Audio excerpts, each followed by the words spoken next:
Hey all, Scott here. We're going to be doing part 3 of B4, The Lost City by Tom Moldove.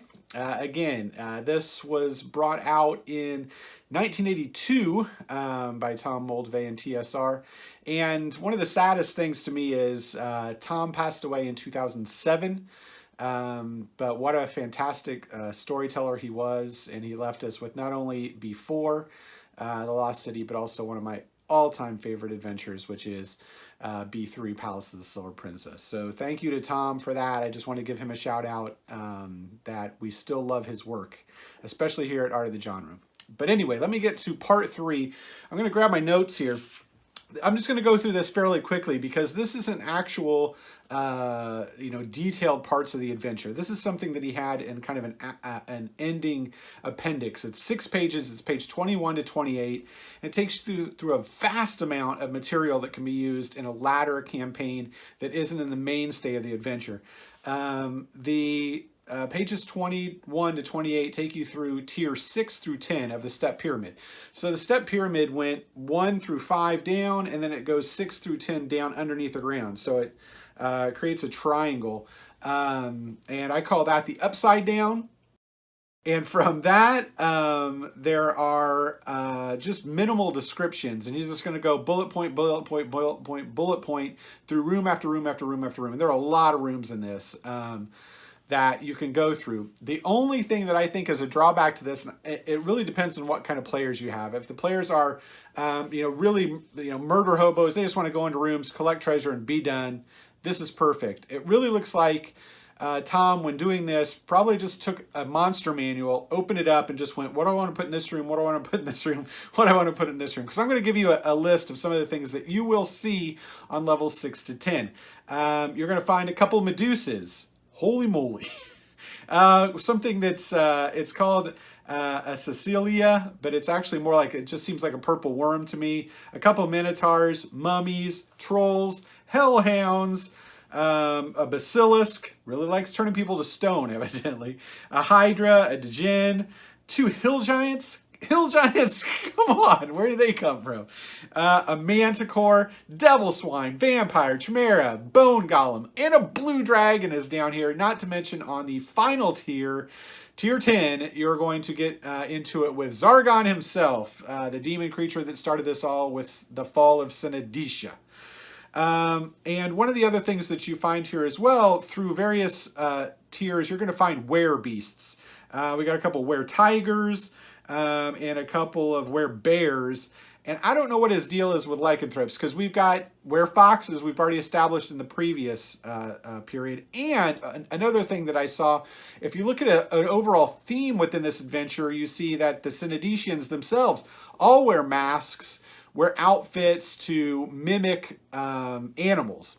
So there's an animal cult or an animal something that goes on in here. And one of the things that I wanted to say about it is lycanthropy is a great thing to have involved in this adventure. And if you made Darius in the last adventure a werefox, and you have these other were creatures in here, one of the things that I would do is say Zargon himself. He's a 12-tentacled creature. You can see him here. And he is a nasty, horned, demonic creature that has haunted Sendicia for generations until he has a cult built around him. But what say every one of those tentacles, if the priests bled him from those tentacles and gets bits of his blood, each one of those blood vials turns a human into a lycanthrope of random origin. Therefore, you have werebears. Therefore, you could have were-rats. You could have werewolves, obviously, were-tigers, and the were-foxes. And so he is kind of a progenitor for the whole animal cult that takes place inside this adventure. That gives you a big overall reason, and it's kind of a cool wrinkle to put in if you wanted to, and gives him a little bit more depth. And then one of the other things that I wanted to go through here, which is kind of cool, on tier 6, one of the first rooms that you can come into has blink dogs in it. When I read that, I was like, blink dogs? Why would you have... The only time I ever see blink dogs are with displacer beasts. Which 2 levels down? What do you run into? A couple displacer beasts. So keep that in mind if you're looking at it. Those would be fun little creatures to maybe tame or keep with the party. And then when you run into those displacer beasts, have the dogs take care of them. That's always a good way to do it. And also through levels 6, 7, and 8, there's a ladder that kind of runs through those levels, which makes them easily accessed without having to go all around the pyramid to try to find the entrance to each way. But still, you're dealing with the overall problem that there's just a bunch of really random monsters in this lower level. Each room has a mosaic in it, which Tom lists the description of the mosaic. My suggestion to you here is put a magic wrinkle in.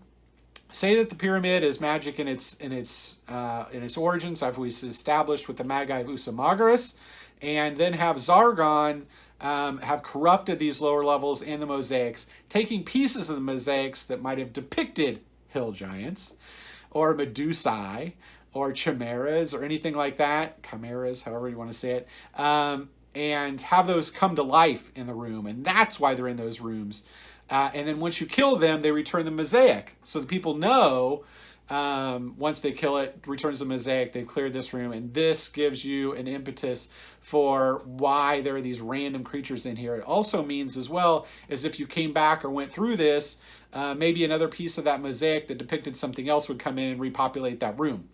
So that's kind of a neat thing. And that's why the temple always had the ability, the pyramid always had the ability to have random monsters in it. So that is really the onus here. You're going to go down these steps, and this is where it's really good to have the faction involvement in it, because again, there's a lot of treasure, especially for like the dragon and stuff like that you want to be bringing in and out through your faction alliances. And if you did so, that makes the factions very, very important to you. So keep that in mind. And then the last section really in the book takes place once you leave this pyramid. You can go into the Undercity. Here is the Undercity. And it's really, really, really neat. So keep that in mind. This is the basis for an entirely new level of campaign thought. Tom gives you, I believe, 7 different options or adventures or sub-adventures that you can use in here. I'll go over them briefly.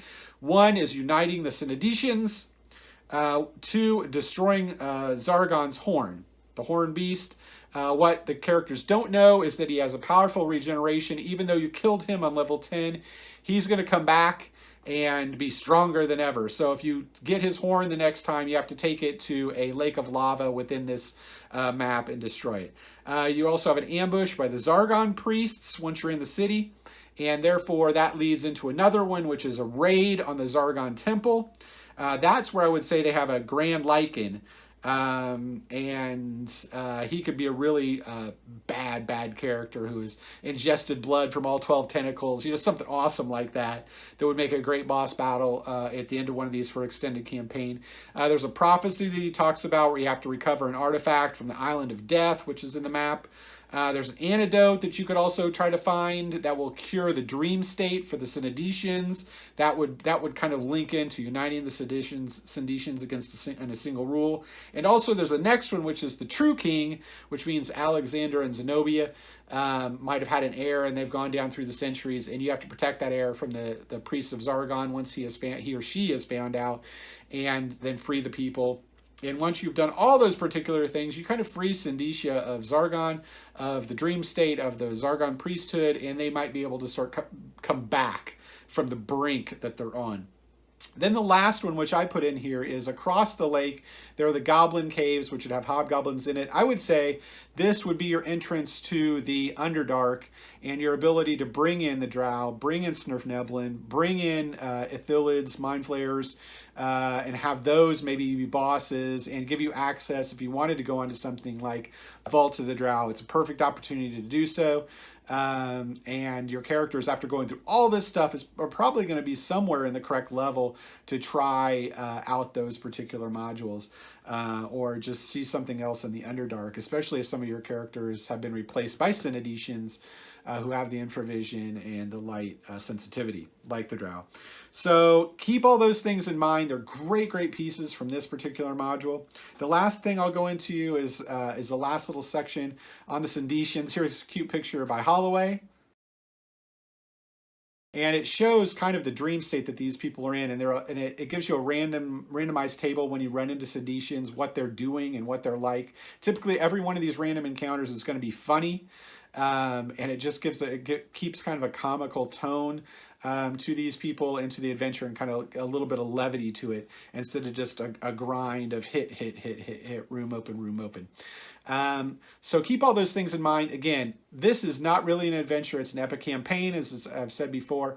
And thanks again to Tom Moldvay for putting this fantastic piece together back in the very early 80s. And I hope all of you take the opportunity to get this module and run it. Again, this is what it looks like, and it's one of the few modules I've ever seen that had these perforated edges so you could slip it into a binder.